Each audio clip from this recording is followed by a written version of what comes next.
ಸರಿ ಆಯ್ತಾ. Hi, welcome back to ಅಚ್ಚ ಡೈಲಿ ವ್ಲಾಗ್ ಚಾನಲ್. ನಾನು ನಿಮ್ಮ ಕನ್ನಡತಿ ಪವಿತ್ರ ಮಾತಾಡ್ತಾ ಇರೋದು. ಎಲ್ಲರೂ ಹೇಗಿದ್ದೀರಾ? ಓಪಿ ಚೆನ್ನಾಗಿದ್ದೀರಾ ಅನ್ಕೊಂಡು ನಾನು ಕೂಡ ಚೆನ್ನಾಗಿದ್ದೀನಿ.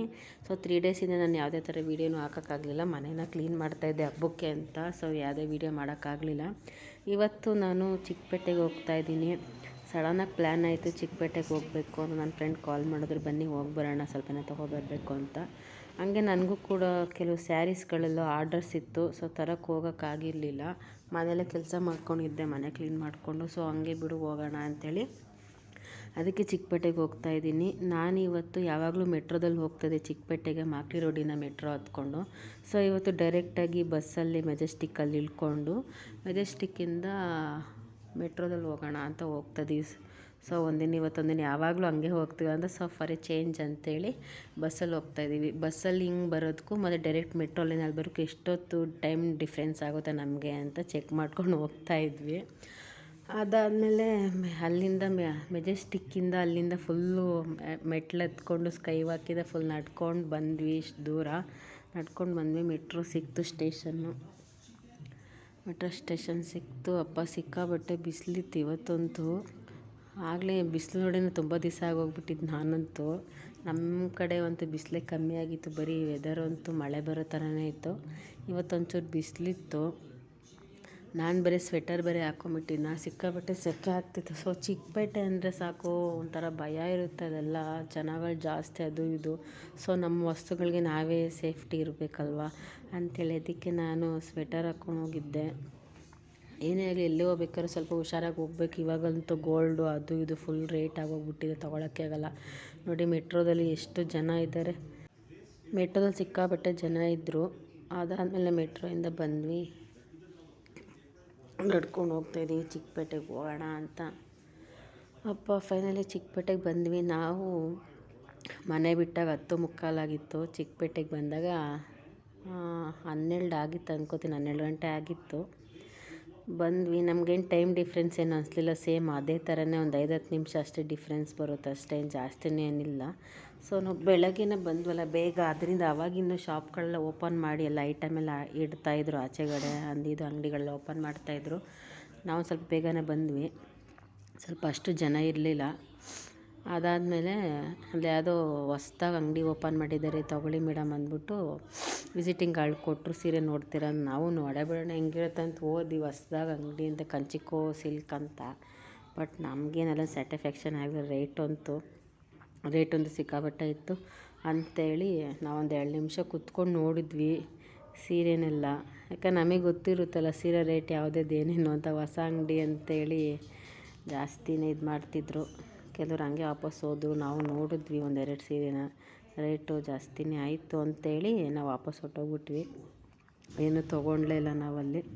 ಅದಾದಮೇಲೆ ನಾನು ನಾರ್ಮಲಾಗಿ ಯಾವಾಗಲೂ ನಾನು 3 ವರ್ಷದಿಂದ ಸ್ಯಾರಿ ವ್ಯಾಪಾರ ಮಾಡ್ತಾಯಿದ್ದೀನಿ ಮನೆಯಲ್ಲೇ. ಸೊ ನಾನು ಚಿಕ್ಕಪೇಟೆನಲ್ಲಿ ಇದೊಂದು ಶಾಪ್ ನನಗೆ ಗೊತ್ತಿತ್ತು, ಅದರಿಂದ ನಾನು ಇಲ್ಲೇ ಹೋಗಿ ಬಟ್ಟೆ ತೊಗೊಬರೋದು. ಅಲ್ಲಿ 6 ತಿಂಗಳು ನಮಗೆ ವಾರಂಟಿ ಕೊಡ್ತಾರೆ. 6 ತಿಂಗಳ ಅಷ್ಟರೊಳಗೆ ಏನೋ ಸೇಲಾಗಿಲ್ಲ ಅಂದರೆ ಸ್ವಲ್ಪ ಸೀರೆ ಸೇಲಾಗಿ ಮಿಕ್ಕಿದ್ರೆ ತೊಗೊಂಡೋಗಿ ವಾಪಸ್ ಕೊಟ್ಟರೆ ಮತ್ತೆ ಬೇರೆ ಸೀರೆಗಳು ಕೊಡ್ತಾರೆ. ಆ ಥರ ಇದೆ. 6 ತಿಂಗಳು ಇದೆ. ಚಿಕ್ಕಪೇಟೆನಲ್ಲಿ ಎಲ್ಲೂ ಕೂಡ 6 ತಿಂಗಳೋಗಿ ಎಲ್ಲೂ ಕೊಡೋಲ್ಲ. 1 ತಿಂಗಳು ಮಿನಿಮಮ್ ಕೊಡೋದು ಹೆಚ್ಚು ಅಷ್ಟೇ. 6 ತಿಂಗಳು ಎಲ್ಲಂದ್ರೆ ಎಲ್ಲೂ ಕೊಡೋದಿಲ್ಲ. ಇದೊಂದೇ ಶಾಪಲ್ಲಿ 6 ತಿಂಗಳು ಕೊಡೋದು. ನಾನು ಇದ್ರ ಬಗ್ಗೆ ಈ ಶಾಪ್ ಬಗ್ಗೆ ಅಡ್ರೆಸ್ ಬಗ್ಗೆ ಎಲ್ಲ ಸ್ವಲ್ಪ ವೀಡಿಯೋ ಮಾಡಿ ಹಾಕ್ತೀನಿ ನೆಕ್ಸ್ಟ್ ವೀಡಿಯೋದಲ್ಲಿ. ನನ್ನ ವ್ಯೂವರ್ಸ್ ಒಬ್ಬರು ಕೇಳಿದರು, ಎಲ್ಲಿ ನೀವು ತೊಗೊಳೋದು ಒಂಚೂರು ಅಡ್ರೆಸ್ ಹೇಳಿ ಅಂತ. ಸೊ ಅದಕ್ಕೋಸ್ಕರ ಅವ್ರಿಗೋಸ್ಕರ ನಾನು ವೀಡಿಯೋ ಮಾಡ್ಕೊಂಡಿದ್ದೀನಿ. ಸೊ ನೆಕ್ಸ್ಟ್ ವೀಡಿಯೋದಲ್ಲಿ ಅಡ್ರೆಸ್ ಸಮೇತ ಫುಲ್ ಡೀಟೇಲ್ ಹೇಗೆ ಹೋಗ್ಬೇಕಂತೆಲ್ಲ ಹಾಕ್ತೀನಿ. ಇದೇ ನೋಡಿ ಅವ್ರದ್ದು ಶಾಪು. ನಾನು ಇಲ್ಲೇ ತೊಗೊಳೋದು. ನನಗೊಂದು ಸ್ವಲ್ಪ ಸೀರೆ ಆರ್ಡರ್ ಇತ್ತು. ಸೊ ಸೇಮ್ ಅದೇ ಥರ ಸ್ಯಾರಿನ ನನಗೆ ಸಿಕ್ತು. ಸೊ ತೊಗೊಂಡು ನಾನು ಕೂಡ ಮನೆಗೆ ಹೋದೆ. ಅದಾದಮೇಲೆ ಅಂಗಡಿಯಿಂದ ಆಚೆಗೆ ಬರೋಷ್ಟೊತ್ತಿಗೆ ಆಗಲೇ ಜನ ಸ್ವಲ್ಪ ಜಾಸ್ತಿನೇ ಆಗಿದ್ದರು. ಹಬ್ಬ ಸೀಸನ್ ಅಲ್ವಾ, ಅದೆಲ್ಲಿರ್ತಾರೋ ಜನಗಳು ಮುತ್ಕೊಂಡ್ಬಿಟ್ಟಿರ್ತಾರೆ. ಅದಾದಮೇಲೆ ನಾನು ಇಲ್ಲಿ ಫ್ಲವರ್ ಅಂಗಡಿಗೆ ಬಂದೆ. ಡೆಕೋರೇಷನ್ ಐಟಮ್ ಸಿಗುತ್ತಲ್ಲ, ಅಲ್ಲಿ ಬಂದೆ. ಆಮೇಲೆ ನಾನು ಇಲ್ಲೊಂದು ಲಕ್ಷ್ಮಿ ಕೂರಿಸೋದಕ್ಕೆ ಸ್ಟ್ಯಾಂಡ್ ತೊಗೊಂಡೆ, ಮತ್ತು ಬಾಳೆಕಂಬ ಇಡೋದಕ್ಕೆ ಒಂದು ಸ್ಟ್ಯಾಂಡ್ ತೊಗೊಂಡೆ. ಪ್ರೈಸು ಕಮ್ಮಿನೇ ಇತ್ತು. ಬಾಳೆಕಂಬ ಇಡೋದು ಬಂದು ಜೋಡಿ 100 ರುಪೀಸು, ಮತ್ತು ಲಕ್ಷ್ಮಿ ಕೂರಿಸೋದು 300 ರೂಪಾಯಿ ಇತ್ತು. ಬೇರೆ ಶಾಪಲ್ಲಿ ಕೇಳಿದಾಗ ಒಂಚೂರು ಜಾಸ್ತಿ ಹೇಳಿದ್ರು. ಇಲ್ಲಿ ಕಮ್ಮಿಗೆ ಸಿಕ್ತು, ಕ್ವಾಲಿಟಿನೂ ಚೆನ್ನಾಗೂ ಇತ್ತು. ನಾನು ಹಂಗೂ ಅದರಲ್ಲೂ ಕಮ್ಮಿನೇ ಕೇಳ್ತಿದ್ದೆ ಅಂಕಲ್ ಕಮ್ಮಿ ಕೊಡಿ ಅಂತ. ಇಲ್ಲ ಅಮ್ಮ ಕಮ್ಮಿನೇ ಇದು, ಬೇರೆ ಕಡೆ ಎಲ್ಲ ಕೇಳ್ಕೊಬ ಜಾಸ್ತಿ ಹಂಗೆ ಹಿಂಗೆ ಅಂತಿದ್ದು. ಸರಿ ಹೋಗ್ಲಿ ಬಿಡು, ಬೆಳಗ್ಗೆನೇ ವ್ಯಾಪಾರ ಎಲ್ಲ ಸುಮ್ಮನೆ ಯಾಕೆ ಅಂತೇಳಿ ನಾನು ಕೂಡ ಅವ್ರು ಕೇಳಿದಷ್ಟೇ ಕೊಟ್ಟು ಬಂದ 300 ರುಪೀಸು. ಸೊ ಈಗ ಕಮೆಂಟ್ ಮಾಡಿ 300 ರುಪೀಸ್ ವರ್ತ್ ಇದೆಯಾ ಏನೋ ಎತ್ತಾ ಅಂತ, ನೀವು ಯಾರೋ ತೊಗೊಂಡು ಯೂಸ್ ಮಾಡ್ತಿರೋರಿದ್ದರೆ ನನ್ನ ವ್ಯೂವರ್ಸು ಕಮೆಂಟ್ ಮಾಡಿ. ಕೊಡ್ಬೋದಾ ಆರಾಮಾಗಿ 300 ರುಪೀಸ್ ಅಂತೇಳಿ. ಅದಾದಮೇಲೆ ಇಲ್ಲಿ ಬಾಳೆಗೊನೆ ಕಾಣ್ತಿದ್ಯಲ್ಲ, ಅದನ್ನು ಕೂಡ ತೊಗೊಂಡೆ. ಬಾಳೆಗೊನೆ ಅದಕ್ಕೆ ಬಂದು 400 ರುಪೀಸು. ನಾನು 2 ಪೇರ್ ತೊಗೊಂಡೆ, ಅದಕ್ಕೇ 300 ಮಾಡಿಕೊಡಿ ಅಂದೆ. ಇಲ್ಲ ಆಗಲ್ಲ ಮೇಡಮ್ ಅಂದರು ಅಂತ, ಅದಕ್ಕೆ ನಾನು 350 ಕೊಟ್ಟೆ 2 ಪೇರು. ನನ್ನ ಫ್ರೆಂಡ್ ಒಬ್ಳು ಹೇಳಿದ್ಲು ಸಿಕ್ಕರೆ ತೊಗೊಬಾರೆ ಅಂತ, ಅವಳಿಗೋಸ್ಕರ ತಗೊಂಡೋಗಿ ಕೊಟ್ಟೆ. ಹಂಗೆ ನಮ್ಮ ಅತ್ತೆಗೂ ಹೇಳಿದರು ಡೆಕೋರೇಷನ್ ಎಣ್ಣೆ ತೊಗೊಬಾ ಅಂತ, ಅವರಿಗೂ ತೊಗೊಂಡೆ. ಅದನ್ನು 2 ಪೇರ್ ತೊಗೊಂಡೆ. ಚೆನ್ನಾಗಿದೆ, ಬಟ್ ಅದು ಸ್ಪಾಂಜು ಯೂಸ್ ಮಾಡ್ಬೋದು, ಬಟ್ ಸೈಜ್ ಮೇಲೆ ಡಿಪೆಂಡ್ ಆಗುತ್ತೆ, ವೇರಿಯೇಷನ್ ಆಗುತ್ತೆ. ಯಾವ ಸೈಜ್ ಎಷ್ಟೆಷ್ಟು ಸೈಜ್ ಬೇಕೋ ಅಷ್ಟು ಸೈಜ್ ಮೇಲೆ ಡಿಪೆಂಡ್ ಆಗುತ್ತೆ. 400 ರೂಪಾಯಿಂದ ಸ್ಟಾರ್ಟ್, 500, 600, 700, 800, 1000 ರೂಪಾಯಿವರೆಗೂ ಇದೆ. ಇದು ಚಿಕ್ಕದಕ್ಕೆ ಒರಿಜಿನಲ್ ಬಾಳೆಗೊನೆನೇ ಬಂದುಬಿಡುತ್ತೇನೋ 400 ರೂಪಾಯಿಗೆಲ್ಲ ಅಷ್ಟು ರೇಟ್ ಇತ್ತು. ಬಟ್ ಏನು ಮಾಡ್ತೀರಾ, ಹಬ್ಬ ಸೀಸನೆಲ್ಲ ಜಾಸ್ತಿ ಇರುತ್ತೆ, ಬೇರೆ ಟೈಮಲ್ಲಿ ಕಮ್ಮಿ ಇರುತ್ತೆ.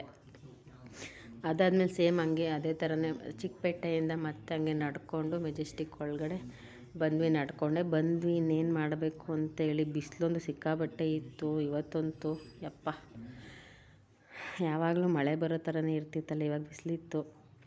ನಾವೂ ಅದಾದಮೇಲೆ ನೋಡಿ ಅಣ್ಣಮ್ಮ ಟೆಂಪಲ್ಲು. ಸೊ ಒಳಗೆ ಹೋಗೋಕ್ಕಾಗಲಿಲ್ಲ, ನಾವು ಹೋಗ್ಬೇಕು ಅಂದ್ಕೊಂಡು ಒಳಗೆ ಹೋಗೋಕ್ಕಾಗಲಿಲ್ಲ. ಅದಾದಮೇಲೆ ನಾವೂ ಊಟ ಮಾಡಿದಾಗಲೇ ಟೈಮ್ ಆಗೋಗಿತ್ತು. ಆಗಲೇ 3:30 4 ಗಂಟೆ ಹತ್ರ ಆಗಿತ್ತು.